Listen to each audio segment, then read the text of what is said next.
শীতে কম বেশি সবাই কিন্তু ভাপা পিঠা তৈরি করে। আর শীতের প্রথম ও প্রধান আকর্ষণ হলো এই ভাপা পিঠা। আজকে আমি খুবই অল্প সময়ে আর খুবই মজাদার করে এই ভাপা পিঠাটা তৈরি করে দেখাবো। আসসালামু আলাইকুম, আমি জান্নাত। পুরো রেসিপি জুড়ে তোমাদের সাথে থাকবো। তো মূল উপকরণে চলে যাচ্ছি। এখানে প্রথমে চালনি বল নিলাম আর নিয়ে নিচ্ছি সুজি। আজকে আমি চালের গুঁড়া দিয়ে ভাপা পিঠাটা তৈরি করব না, আজকে সুজি দিয়ে তৈরি করব। আর এই সুজিটা হলো বাজারের কেনা সুজি। তোমরা চাইলে ঘরে তৈরি করো সুজি দিয়ে ভাপা পিঠা তৈরি করে নিতে পারো। 2 কাপ সুজি দিলাম আর এখানে দিয়ে দিচ্ছি চিনি। তো প্রতি কাপ সুজির জন্য এখানে আমি 1 টেবিল চামচ করে চিনি দিচ্ছি। 2 কাপ সুজির জন্য 2 টেবিল চামচ চিনি দিলাম। হাফ চা চামচ লবণ দিচ্ছি। শুকনো উপকরণটা ভালোভাবে চামচ দিয়ে মিশিয়ে নিচ্ছি।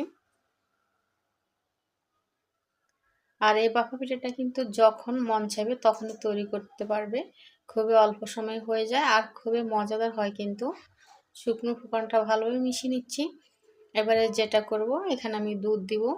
তো আমি এখানে বড় কাপে 1 কাপ দুধ নিয়েছি। চাইলে কিন্তু পানি দিয়েও ব্যাটারটা তৈরি করে নেওয়া যাবে। তো আমি এখানে দুধ দিয়ে তৈরি করছি যাতে ভাপা পিঠার টেস্টটা অনেক বেশি ভালো আসে। অল্প অল্প দুধ দিয়ে ব্যাটারটা তৈরি করে নেব। যখন কিন্তু আমরা দুধটা দেব, দুধটা কিন্তু সুজি টেনে নেবে।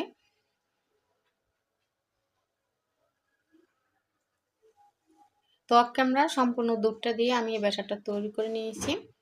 এটা এখনই অনেক লোভনীয় লাগছে। এখানে কিন্তু এখনো আরো অনেক উপকরণ দেওয়ার বাকি আছে।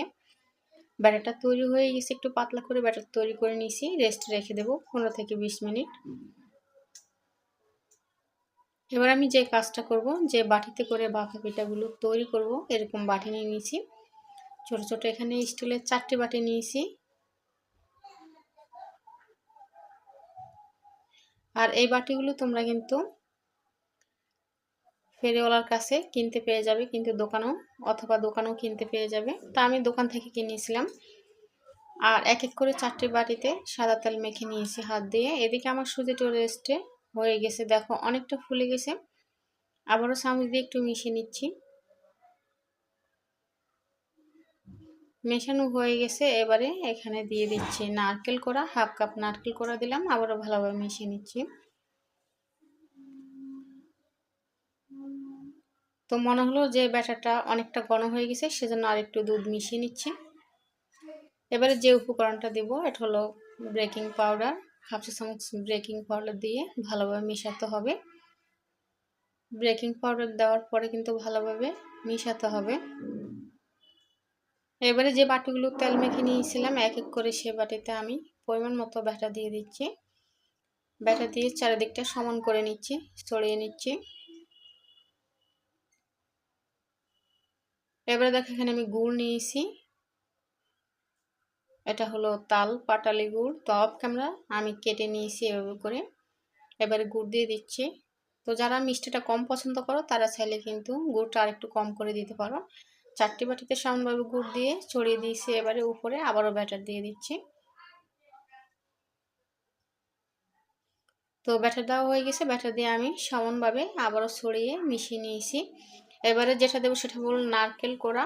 তো সুজিটাও সাদা, নারকেলও সাদা, সেজন্য খুব একটা দেখা যাচ্ছে না। এবারে গুড়ের ছোট ছোট টুকরো দিয়ে আমি সাজিয়ে নিচ্ছি। তোমরা চাইলে এখানে বাদাম অথবা কিশমিশ দিয়েও সাজিয়ে নিতে পারো।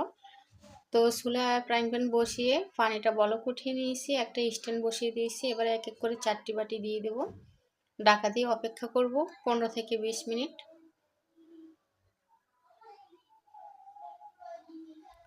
তো 15 থেকে 20 মিনিট পরে ফিরে এসেছি। এখানে আমি স্টিলের বল দিয়ে আমি ঢাকা দিয়েছিলাম